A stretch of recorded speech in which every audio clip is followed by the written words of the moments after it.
আসসালামু আলাইকুম দর্শক, আশা করি সবাই ভালো আছেন। আজ পেঁয়াজুর রেডি মিক্স তৈরি করে দেখাবো। কোনো বাটাবাটির ঝামেলা ছাড়াই একবার এটি বেশি করে তৈরি করে পুরা রমজান মাসের জন্য সংরক্ষণ করতে পারেন। প্রথমে 2 কাপ খেসারির ডাল নিয়েছি 1 কাপ মসুরের ডাল ও 1 কাপ আতপ চাল নিয়েছি। আতপ চালের জন্য পেঁয়াজু ক্রিস্পি হয় এবং দীর্ঘক্ষণ মুচমুচে থাকে। এখন 3টি উপকরণ একসাথে করে হাত দিয়ে কচলিয়ে বেশ কয়েকবার পরিষ্কার পানিতে ধুয়ে নিতে হবে, যতক্ষণ না পর্যন্ত পরিষ্কার পানি বের হয়। ধোয়া হয়ে গেলে পানি ঝরিয়ে একটি ঝাঁঝরিতে নিয়ে নিব, যাতে বাদবাকি পানিটাও ঝরে পড়ে। এখন চাল ডালগুলো দুটো ছড়ানো প্লেটের উপর নিয়ে পাতলা করে ছড়িয়ে নিব। তারপর রোদে দিয়ে খুব ভালোভাবে শুকিয়ে নিতে হবে। খুব ভালোভাবে শুকিয়ে নিয়েছি, আমার 2 দিনের মতো সময় লেগেছে। এখন অল্প অল্প করে ব্লেন্ডারে নিয়ে গুঁড়া করে নিব। এমনভাবে গুঁড়া করতে হবে যেন কিছুটা মিহি কিছুটা আস্ত থাকে।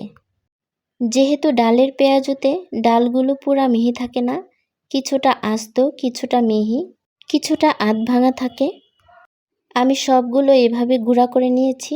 এখন এই পেঁয়াজু মিক্স দিয়ে পেঁয়াজু বানিয়ে দেখাচ্ছি। আমি 1/2 কাপ পেঁয়াজু মিক্স নিচ্ছি।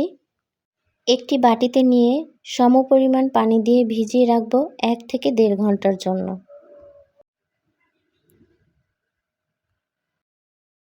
আর এই রেডি মিক্সটা প্লাস্টিক কিংবা কাচের জারে ভরে পুরা রমজান মাসের জন্য সংরক্ষণ করতে পারেন, তাহলে ঝামেলা অনেকটাই কমে যাবে। 1.5 ঘন্টা পর ডালগুলো ভিজে প্রায় ডাবল হয়ে গিয়েছে। এই পর্যায়ে বেশি শুকনা মনে হলে আরও কিছুটা পানি দিতে পারেন। আমি কিছুটা পানি দিচ্ছি। মিশিয়ে নেওয়ার পর দিয়ে দিচ্ছি পেঁয়াজ, মরিচ ও ধনিয়া পাতা কুচি। দিচ্ছি 1/4 চা চামচের মতো হলুদের গুঁড়া, 1/2 চা চামচ করে শুকনা মরিচের গুঁড়া, ধনিয়ার গুঁড়া ও ভাজা জিরার গুঁড়া দিয়ে দিব। স্বাদ মতো লবণ দিচ্ছি। 1 চা চামচ আদা রসুন পেস্ট দিতে পারেন, যেটা এখানে স্কিপ হয়ে গিয়েছে। এখন সমস্ত উপকরণ ভালোভাবে মিশিয়ে নেব। চুলায় প্যান গরম করে তেল দিয়ে দিচ্ছি। তেল গরম হলে পেঁয়াজগুলো দিয়ে দিচ্ছি। মিডিয়াম টু লো হিটে ভেজে নিতে হবে। তাপমাত্রা বেশি থাকলে উপরে ভাজা হলেও ভেতরে কাঁচা থেকে যাবে।